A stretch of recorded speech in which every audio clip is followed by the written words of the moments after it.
Greetings to everybody. This is Bishop Jaime Soto. We're fortunate here in the Diocese of Sacramento that we have many programs that not only respect life in the month of October, but they do it all year round. And it's a great pleasure for me to be able to introduce Paulette Wiley, who is the Executive Director for the Bishop Gallegos Maternity Home. Now, you've moved into kind of a new place. We did. In March, we moved our first residence into our transitional living facility. Thank you so much, at the former convent at St. Anne. So it's been a beautiful transitional home for our residents. Well, I'll say let's see. Recently, I had the opportunity to walk through the house with you, and the house never looked so good, and so you and the staff have done a really good job of making it a much more hospitable place for mothers and their children. But that's go ahead. Oh, we were just excited to have you to be able to show you what we've done. We are excited to get your response. So it's nice. Oh, great. Well, and the Bishop Gallegos home, which has been, how old is the Bishop Gallegos home now? It's, how many years? We've been in existence since 1992, so we're almost 30 years strong now, so we're 28 years. Yeah. Wow, that's wonderful. That's wonderful. And again, this is and hospitality is really the hallmark of the Bishop Gallegos home, and it's hospitality is a wonderful Christian virtue that we're called to practice, particularly when we want to hold up the dignity and the sanctity of human life. And the Bishop Gallegos home does that in an extraordinary way. And I'd like Paulette just to talk a little bit about, the center and the home and what you do there. Well, from the moment a mother in need arrives in our home, we wanted her to feel that her own life is valued. She's made that courageous choice to bring this baby into our world. And so from the very moment she walks in the door, we want her to feel safe, we want her to feel cared for, and we want her to feel loved. And so that can just transform not only her as a person, but her baby's future, and welcome that baby into this beautiful, loving environment from the get-go to give that child the opportunities that this world has to offer in a loving and caring and safe place. And so, we do that by making sure they have any of the essential items they need, toiletries, if they're in need of clothing at the time that they arrive. We give them the safety of being able to provide them a private room for themselves and their baby to bond.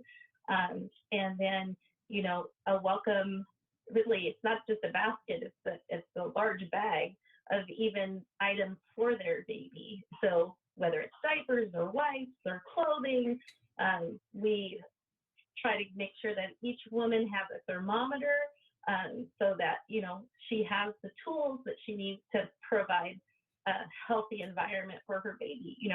All those things that respect life is about, healthcare, making sure we have nutritious foods for the mothers to eat and fresh produce.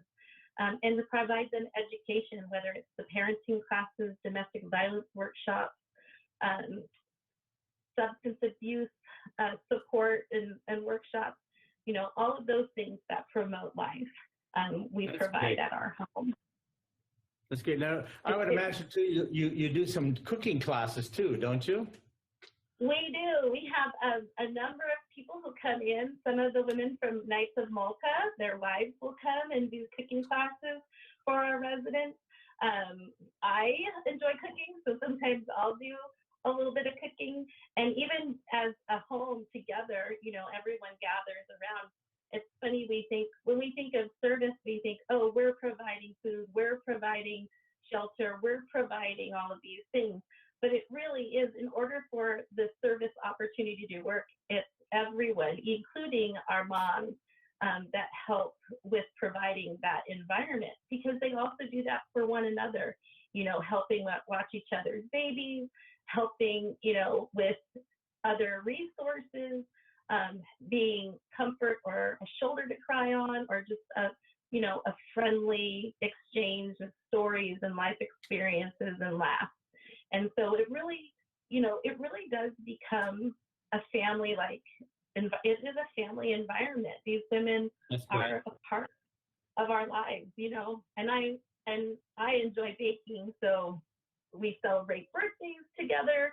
We celebrate big moments of achievement, like when they graduate from their career readiness program. And we also share in each other's sufferings and sorrows. We've had a number of women who've passed, or their mothers or family members have passed on, and we've had infants at the home who've passed away. So it happens. It's life, and to be able to be a part of that and to be a part of that story, and it's just such a privilege to be able to share that love with people who are at first strangers. It's a gift that we're given. Now, a woman could she can come there when she's pregnant, when she's expecting, and then she's able to give birth to her child there, and kind of how should I say, as you mentioned, do that whole bonding with her child, and learn. Respect life is more than about, letting babies be born, but it's also respect life is really a habit. It's learning the good habits of how we care for one another and support one another. And Paulette, you described that so well in terms of what the house does in terms of helping women learn new habits of how to care for themselves, how to care for their babies, and how to care for one another. And that is, I think, creates a wonderful environment for women to come to know the beauty and the power of the gospel of life. And I'm so edified and grateful for the good work that you have there, and I want to thank you, and also thank the members of the board of directors who do a great job in supporting you, and all the many volunteers and people who make possible the Bishop Gallegos Maternity Home. God bless you.